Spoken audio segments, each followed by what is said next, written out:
"You look beautiful tonight, Diana." The words landed like a hand pressing against my chest.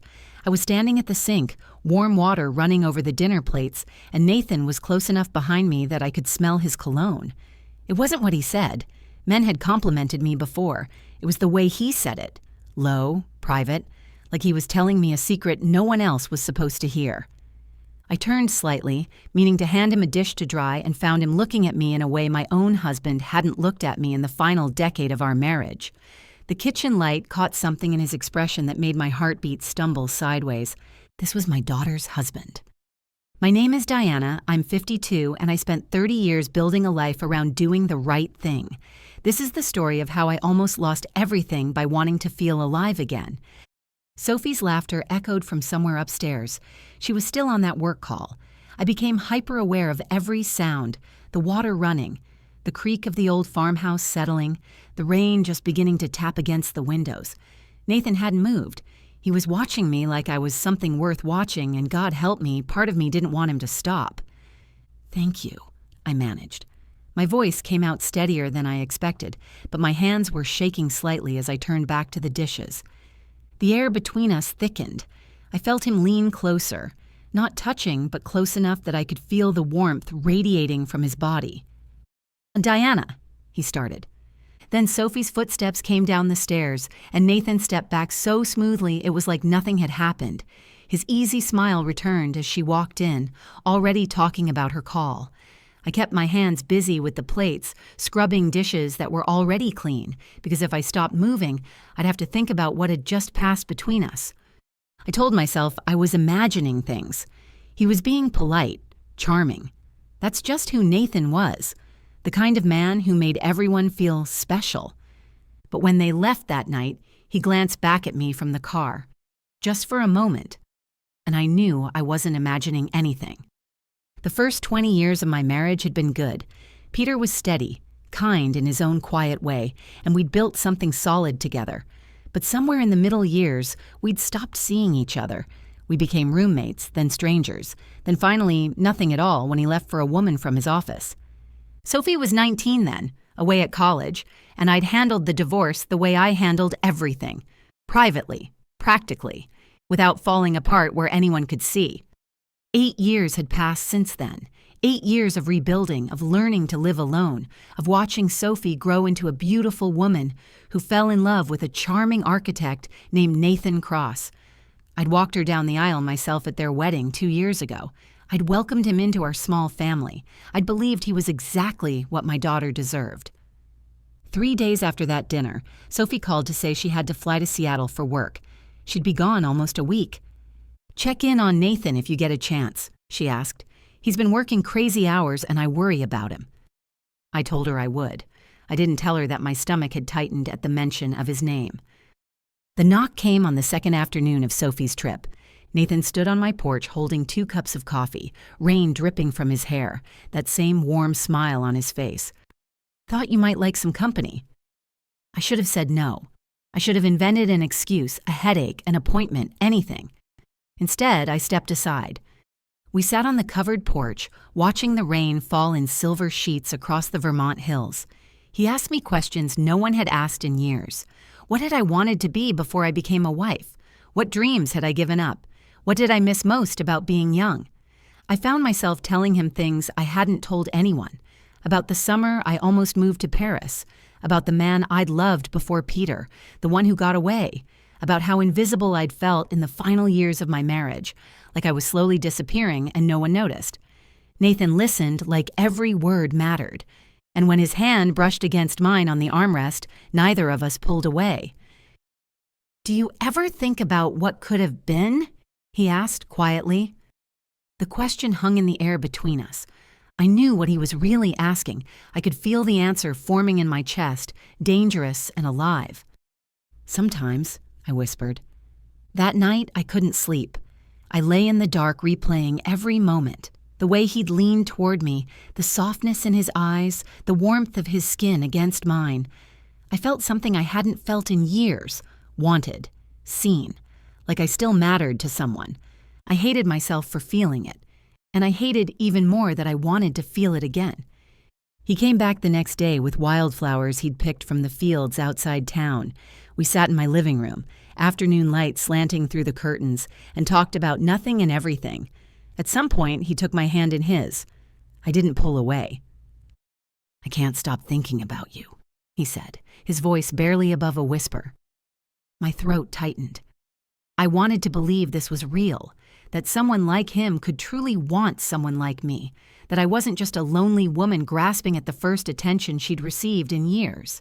"Nathan, we can't," I said, but even as the words left my mouth, I didn't move my hand. "I know." His thumb traced circles on my palm. "It doesn't change how I feel." I looked at our joined hands and felt the ground shifting beneath me. Every choice I'd made for 30 years had been the responsible one, the expected one, the one that put everyone else first. For once, I wanted to choose something for myself, but then I thought about Sophie, my daughter, who trusted me completely, who had called just that morning, voice bright with love, talking about the nursery she and Nathan were planning for when they had kids someday. I pulled my hand away. "You should go," I said.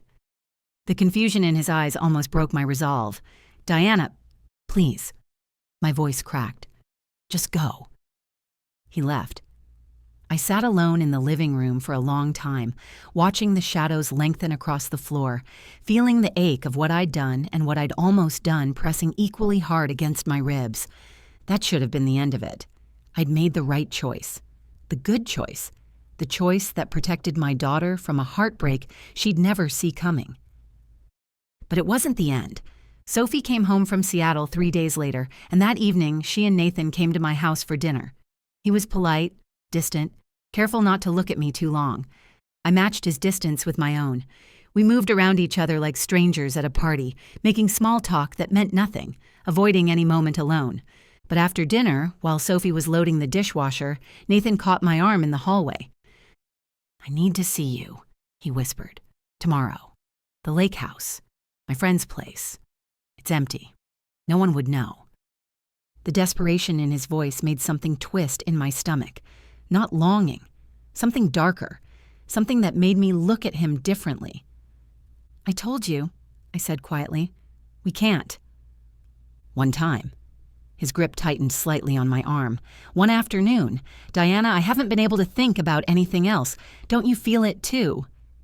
I did feel it. That was the terrible truth. I felt it every time I looked at him, every time I remembered the warmth of his hand on mine. I wanted to believe that what was between us was real, special, something that justified the betrayal it would require. But standing there in my hallway with my daughter humming in the next room, I saw something I hadn't let myself see before. The practiced smoothness of his approach, the careful timing of his visits when Sophie was gone. The way his compliments had escalated so gradually that each step felt natural, inevitable. Nathan wasn't a man falling unexpectedly in love. He was a man who had done this before. How many others?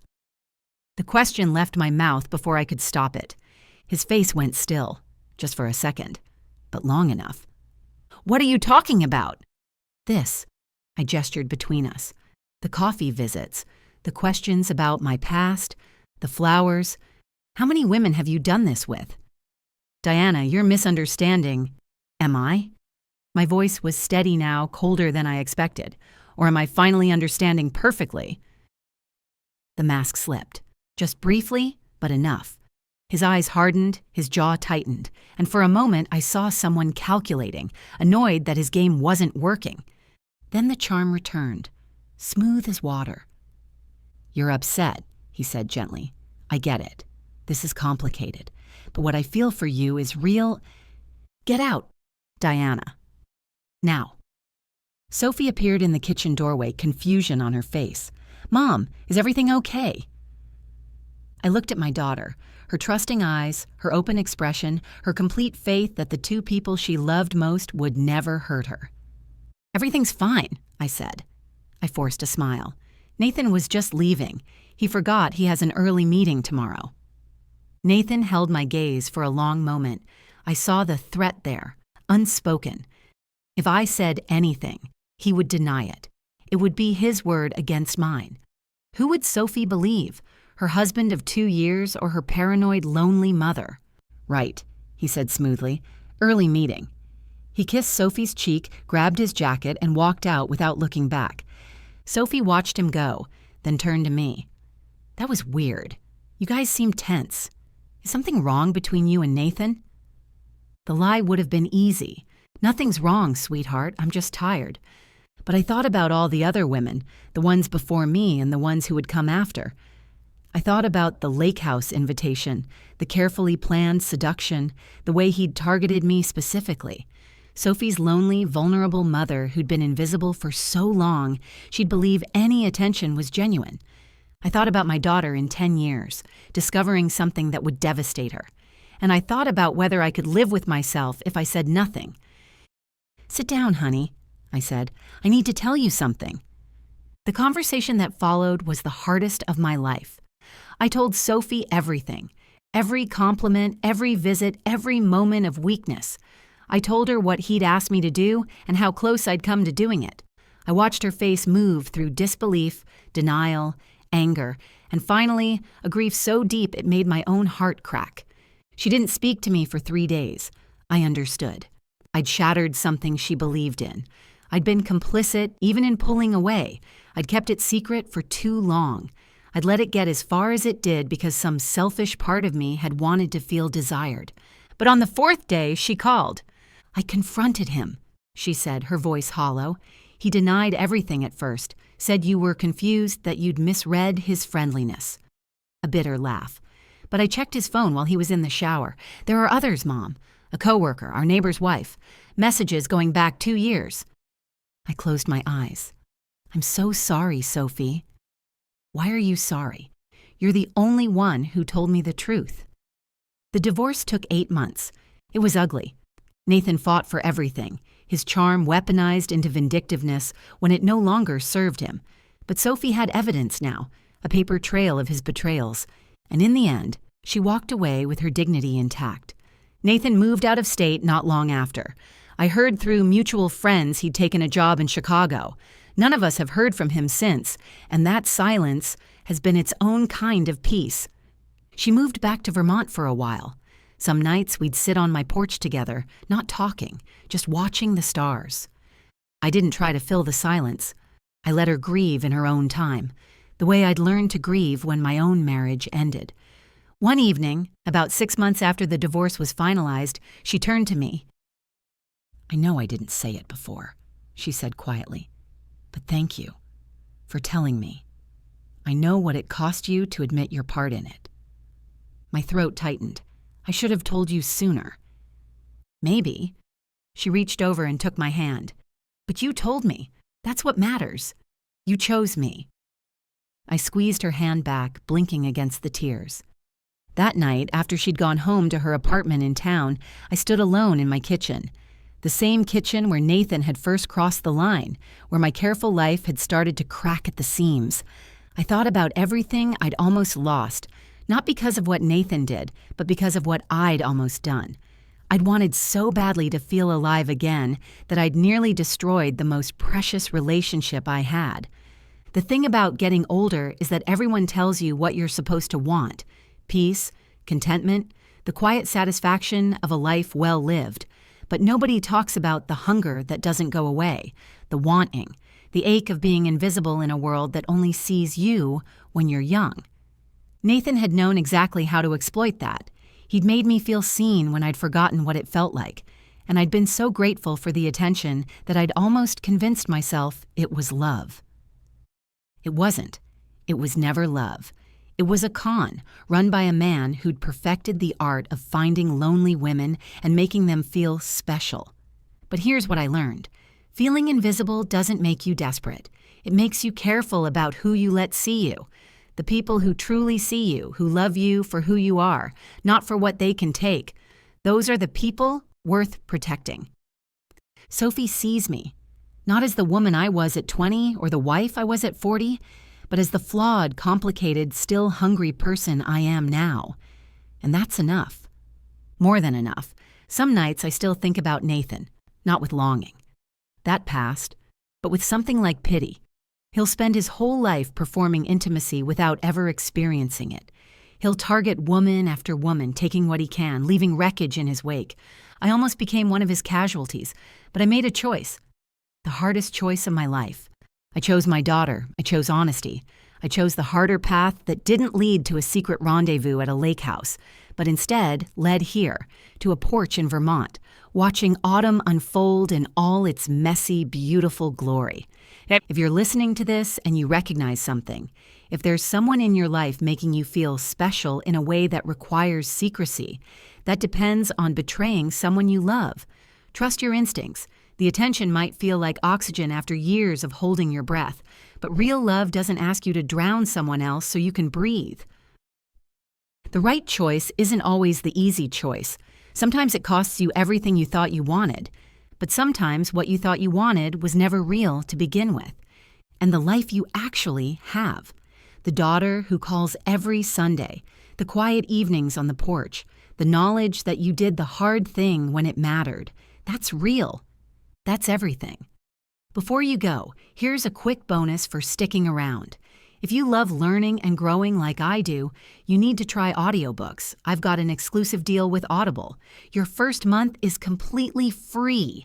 That's access to over 500,000 titles, zero cost to you. All the details are waiting in the description. Don't miss this one.